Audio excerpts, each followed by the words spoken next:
அனைவருக்கும் வணக்கம். மாந்திரி பூமி சேனல். இந்த வீடியோ தொகுப்பில் நம்ம என்ன பார்க்க போகிறோம்னா, மது பழக்கத்துக்கு அடிமையானவங்களை பற்றி தான் பேச போகிறோம். இன்றைக்கி இருக்கிற காலத்தில் பார்த்திங்கன்னா ஏகப்பட்ட பேர் அப்படி மது பழக்கத்துக்கு அடிமையாகி தான் இருக்கிறாங்க. அதே மாதிரி குறிப்பிட்டு சொல்லப்போனால் வயசு வாலிபத்தில் இருக்கிற பசங்களும் அப்படி தான் பண்ணுறாங்க. இன்றைக்கி சின்ன சின்ன பசங்கள்லாம் கூட அந்த மாதிரிலாம் பண்ணுறாங்க. அதுக்கு காரணம் வந்து பார்த்திங்கன்னா, அவங்க ஃப்ரெண்ட்ஷிப்போடு சேர்ந்து கெட்டு போகிறாங்க. நண்பர்களோடு சேர்ந்து தான் கெட்டு போகிறாங்க அப்படிங்கிற அளவுக்குலாம் இருக்குது. ஆனால் அது ஒரு விதத்தில் இருந்தாலுமே, ஆனால் இது பார்த்திங்க அப்படின்னா ஒரு சில ஏவலும் இந்த மாதிரியெல்லாம் பண்ணும். இந்த மாதிரி ஏவலும் இந்த மாதிரி ஒவ்வொரு பசங்களுக்கு இப்போ பார்த்திங்கன்னா நிறைய கேஸ் வருது. இந்த மாதிரி என் பையனுக்கு இதே மாதிரி தான் சாமி சுற்றிட்டு இருக்கிறான், என்னன்னே தெரியல, நல்லா தான் இருந்தான், இப்படியே தான் சுற்றிட்டு இருக்கிறான் அப்படின்லாம் சொல்கிறாங்க. ஆனால் வந்து அது என்னன்னு கடைசியாக விவரித்து பார்த்தோம்னா, நண்பர்களோட சேர்ந்து தான் இப்படி பண்ணுறாங்கன்னு நினச்சிட்டு இருக்கிறாங்க. ஆனால் அது பார்த்தா ஏவலாகவும் இருக்குது. இப்போ இந்த மாதிரி ஏவல்களில் என்னென்ன பண்ணும் அப்படின்னு பார்த்தீங்கன்னா, பசங்களுக்கு வந்து பார்த்திங்கன்னா ஃபஸ்ட்டு வந்து அந்த பசங்க எவ்வளோ ஒரு ஸ்டாண்டர்டிங்கில் இருந்தாங்களோ அப்படியே கீழே வந்துடுவாங்க. அப்பா அம்மா பேச்சை சுத்தமாக கேட்க மாட்டாங்க. அப்பா அம்மா பேச்சை தான் கேட்காத இருக்கிறாங்க அப்படின்னாலும் அவங்களுடைய சொந்தக்காரங்க பேச்சு யார் பேச்சையும் கேட்க மாட்டாங்க. கடைசியாக என்ன ஆயிரும், கடைசியாக அங்கே எங்கே போனாலும் சண்டை, வம்பு, தும்பு இப்படியே பிரச்சனையாக போயிட்டு இருப்பாங்க. கடைசியாக அவங்கள பிடிக்காத அளவுக்கு ஆயிரும். இதெல்லாம் பண்ணிவிட்டு கடைசியாக என்ன ஆகுங்க, இதெல்லாம் நான் பண்ணணுன்னா ஏன் பண்ணுறேன், எதுக்கு பண்ணுறேன்னு எனக்கு தெரியல, ஆனால் என்னால் வந்து குடிப்பழக்கம் இல்லாத என்னால் இருக்க முடியாது அப்படிங்கிற சுச்சுவேஷன் சொல்லுவாங்க. அப்படி சொல்லும்போது என்னென்னா, நீங்களும் கோயிலுக்கு போய் பார்ப்பீங்க, எங்கேயோ போய் கயிறு கட்டி பார்ப்பீங்க. பார்த்தீங்கன்னா கயிறு கட்டி கோயிலுக்கு போனீங்கன்னா ஒரு 10 நாள், அதிகபட்சம் பார்த்தீங்கன்னா ஒரு 10 நாள் இருப்பாங்க, அவ்வளோதான். அப்புறம் மறுபடியும் பார்த்தீங்கன்னா அதே பிரச்சனைகளே தான் தொடர்ந்து வந்துக்கிட்டே இருக்கும். ஆனால் அவங்களால வந்து இந்த பிரச்சனையிலேருந்து மீண்ட மாதிரி தெரியாது. ஆனால் அது என்ன தான் பண்ணாலும் எங்கே தான் போனாலும் இது தீரவே மாட்டேங்குது அப்படின்னு நிறைய பேர் வந்திருக்காங்க. இப்போ நம்மளுக்கு இடத்துக்கே பார்த்தீங்கன்னா நிறைய பேர் வருவாங்க. அப்படி நம்ம கேட்கும்போது கடைசியாக பார்த்தீங்கன்னா அவங்க சொல்கிறது ஒரு விதமாக இருக்கும், நம்ம பார்த்தோம்னா அது ஒரு விதமாக இருக்கும். அவங்க நினைப்பாங்க நண்பர்களோட சேர்ந்து அப்படி ஆகிப்போச்சு, ஃப்ரெண்டோட சேர்ந்து அப்படி ஆகிட்டாங்க அப்படின்னு. அப்புறம் நாம் பார்த்தோம்னா அது ஏவல் பிரச்சனையாக இருக்கும். இந்த ஏவல் பிரச்சனை பார்த்திங்கன்னா, அதாவது தன் குடும்பத்தை எதுக்குமே கண்டுக்காத குடினே இறந்த ஒரு ஆத்மாவை வந்து பிரயோகம் பண்ணி, அந்த ஆத்மாவிலிருந்து ஒரு சில பூஜையெல்லாம் பண்ணி அனுப்பி, யார் எந்த நபரை வச்சு அனுப்புகிறாங்களோ அந்த நபருக்கு வந்து அந்த உடம்பில் வந்து ஆகர்ஷணமாயிரும். ஆகர்ஷணமானது என்ன ஆயிரும், அதுக்கு இருக்கிற புத்தி எல்லாமே அந்த யார் மேலே ஏவுறாங்களோ அவங்களுக்கு வந்துடும். அவங்களுக்கு என்ன ஃபஸ்ட்டு வந்து சிம்பிளாக இருக்கும்போதே யாரும் கண்டுபிடிக்கிறதில்ல. அது கடைசியாக பெரிய விதத்தில் போய் தான் கண்டுபிடிக்கிறாங்க. அது என்ன ஆகும் அப்படின்னா, மது பழக்கத்தில் இருக்கும்போது நிறைய பிரச்சனைகள் இழுத்துக்கிட்டு வரும். அப்படி இல்லைன்னா அவங்க ஆக்சிடெண்ட் ஆயிரும். இல்லை அப்படின்னா அவங்களுக்கு வந்து பார்த்திங்கன்னா எப்பயுமே வராது, இந்த உடம்புல பார்த்திங்கன்னா எப்பயும் வராது, அந்த மாதிரி வியாதிகள்லாம் வர ஆரம்பிச்சிடும்.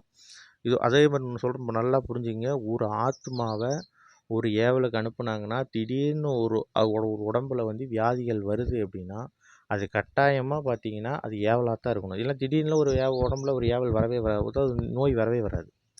ஏதோ ஒரு நோய் வந்துடும். அவங்க என்ன பார்த்தீங்கன்னா அவங்க குடும்பத்தில் யாருக்காவது ஒருத்தர் இருந்ததுன்னா வரது அது வேறு. எதுவுமே இல்லை, சம்மந்தமே இல்லாத வருது அப்படின்னா கட்டாயமாக பார்த்தீங்கன்னா அது ஏவலாக தான் இருக்கும். நல்லா சொல்கிறேன் பார்த்தீங்க, ஏவலாக தான் இருக்குது. எனக்கு கடைசியாக தெரியாது. இவங்களாம் எங்கே ஆஸ்பத்திரி போய் பார்ப்பாங்க, அங்கே போய் பார்ப்பாங்க. கடைசியாக அந்த ஏவல் நல்லா உடம்புல ஊறி போயிடும். எங்கே போய் பார்த்தாலுமே அது நிவர்த்தி ஆகாது. இது ஒரு பிரச்சனைகள் ஒரு பக்கம் ஓடிக்கிட்டு இருக்கும். அப்புறம் கடைசி என்ன ஆயிரும் அப்படின்னா, தான் குடும்பத்தில் இருக்கிற கணவரே பார்த்திங்கன்னா நல்லா குடும்பத்தை பார்த்துக்கிட்டு இருந்தீங்கன்னா கடைசியாக என்ன ஆயிருங்க, மதுக்கு அடிமையாயிருவாங்க. அடிமையாயிட்டாங்கன்னா தான் குடும்பத்தை விட்டு வெளியேறக்கூடிய சூழ்நிலையெல்லாம் வந்துடும். கடன் பிரச்சனை, இதனால் பல பிரச்சனைகள் வருது. நிறைய கேஸ் பார்த்துட்டு இருக்கிறோம்ல, அந்த ஒரு அனுபவத்தில் சொல்கிறோம். யாருன்னு சொல்ல முடியாது. ஆனால் ஒரு பையன் பார்த்திங்கன்னா குடும்பத்தில் நல்லா தான் இருந்துக்கிட்டு நல்லா தான் இருந்திருக்கிறாங்க. ஆனால் அது என்ன ஆகிப்போச்சு, கடைசியாக இந்த மாதிரி ஏவல்கள் வந்து யார் ஏவல் பண்ண போகிறா, நமக்கு தெரியாதவங்கள பண்ண போகிறாங்க, தெரிஞ்ச நபர் தான் பண்ணுவாங்க. அந்த மாதிரி இருக்கும்போது நல்லா இருக்கிற பையனை வந்து இன்றைக்கி புத்தியை மாற்றி ஏவல் பண்ணி தான் என்ன பண்ணுறோம்னே தெரியல, நான் என்ன பண்ணுறோம் ஏதுன்னே தெரியாத அளவுக்கு போய்கிட்டு என்னென்னமோ பிரச்சனை நடந்திருக்குது. அப்புறம் அந்த பையனுக்கு எல்லாம் கண்டுபிடிச்சி பார்க்கும்போது இந்த மாதிரி பிரச்சனைகள் கடைசியாக இன்றைக்கி அதெல்லாம் நிவர்த்தி பண்ணி விட்டோட்டி நான் தான் பண்ணணும்னா சத்தியமாக எனக்கு இது தெரியாது, எனக்கு தெரியாதே அது நடந்திருக்குது, ஆனால் நான் இப்படி பண்ணக்கூடிய ஆள் இல்லை அப்படின்னு சொல்லிட்டு இன்றைக்கி வந்து நீட்டாக இருக்கிறாங்க. இந்த மாதிரி பிரச்சனைகள்லாம் நடந்தே இருக்குது. அதே மாதிரி குடும்பத்தில் இருக்கிற கணவர் அப்படி தான், என்னன்னே தெரியல, முதல்ல அப்படி தான் இருந்தது சாமி, ஏன்னா இப்போ வந்து எனக்கு அப்படி இருந்தோமாங்கிறதே எனக்கு தெரியல அப்படிங்கிறாங்க. இதெல்லாம் பார்த்தீங்கன்னா இந்த குறிப்பிட்ட ஏவல் தான். இந்த ஏவல்லாம் இந்த வேலை பண்ணும். சாப்பிட்ற உணவகத்தில் வந்து ஒருத்தர் ஏதாவது பண்ணி ஆகர்ஷணம் பண்ணி கொடுத்துட்டாங்கன்னா என்ன நினைக்கிறாங்க, வசியப்பொடி தான் சாப்பாட்டில் கொடுப்பாங்க நம்மளுக்கு வசியம் பண்ணுறதுக்குன்னு. அதெல்லாம் தவறு, சரிங்களா? எல்லாத்துக்குமே உண்டு. ஏவல் பொடிங்கிறது ஒருத்தருக்கு கொடுத்துட்டாங்கனாலோ உண்டு. இப்போ நீங்கள் சொல்கிறீங்க போகிறாங்க மயான சாம்பிள் எடுத்து பூஜை பண்ணுறாங்க அப்படி இப்படின்னு, அந்த மயான சாம்பிளையே வந்து ஒருத்தருடைய நபர் பேரை போட்டு அதை வந்து ஒரு சில இதெல்லாம் அது வெளியே சொல்ல முடியாது. அந்த மாதிரிலாம் கொடுத்துட்டாங்கன்னாவே அது ஏவலுக்கு சேர்ந்துக்கும், உடம்புல சேர்ந்துரும் ஏவல். அந்த உடம்புல சேர்ந்துட்டா அது என்னாகும், நாளடைவில் என்னாகும், ஒரு சில வியாதிகள் உண்டு பண்ணும். கை கால் வலி எடுத்துக்கும், உடம்பு வலி எடுத்துக்கும், சாப்பிட்டா வயிறு உப்புசமாயிரும், தலைவலி வந்துடும், நைட்டில் தூக்கம் வராது, இதெல்லாம் பண்ணும். இதெல்லாம் தூக்கம் வராதற்கு என்ன ஆயிரும், கடைசியாக என்ன ஆகும், அவங்க வந்து ட்ரிங்க்ஸ்க்கு அடிமையாயிருவாங்க. அதாவது தண்ணி போடுறதுக்கு அடிமையாகி கடைசியாக அது அவங்க நாளடைவில் அவங்க எங்கேயோ கொண்டு அவங்களுக்கு பிரச்சனையில் விட்டுரும். பசங்களுக்கு அப்படி தான். நல்லா படிச்சுட்டு இருந்தவன் நல்லா படிக்கவே மாட்டான். கடைசியாக அவனுக்கு தூக்கம் வரல, அது இதுன்னு பார்த்து கடைசியாக இந்த மது பழக்கத்தில் கொண்டு விட்டுருவாங்க. இது எல்லாமே இந்த ஏவல் தான்.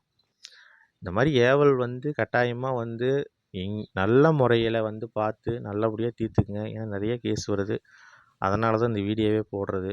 இந்த மாதிரி பிரச்சனைகள்லாம் யாருக்கு இருக்குது நல்லா பாருங்கள். அதே மாதிரி இந்த பிரச்சனைகள்லாம் இருந்தால் முன்கூட்டியே வந்து இதெல்லாம் சரி பண்ணிக்கோங்க. இன்றைக்கி விட்டுட்டிங்கன்னா நாளை முன்னே அது பெருசாகிடும். அப்படியே பெருசாக நீங்கள் கடைசியாக நீங்கள் வந்து என்ன பண்ணுவீங்க, அது வந்து உடம்புல ஊறிட்டா கடைசியாக கை கால் வந்து செயலிழக்க கூட வாய்ப்பு வந்துடும். அதனால் இந்த ஏவல்லாம் வந்து நல்லா கரெக்டான ஒரு முறையில் பார்த்து எடுத்துக்கங்க. இந்த மாதிரி பிரச்சனைகள் யாருக்கெல்லாம் இருக்குது, இதை எங்களால் குணப்படுத்த முடியும், எங்களால் வந்து முடியலை சாமி, இந்த மாதிரி பிரச்சனைகள்லாம் இருக்குது அப்படின்னு நினைக்கிறவங்க வந்து இந்த ஸ்க்ரீனில் இருக்கிற நம்பருக்கு கால் பண்ணுங்கள். கண்டிப்பாக எங்களால் முடிஞ்ச உதவியை நாங்கள் செய்கிறோம். சரிங்களா? நன்றி, வணக்கம். சிவாய நம.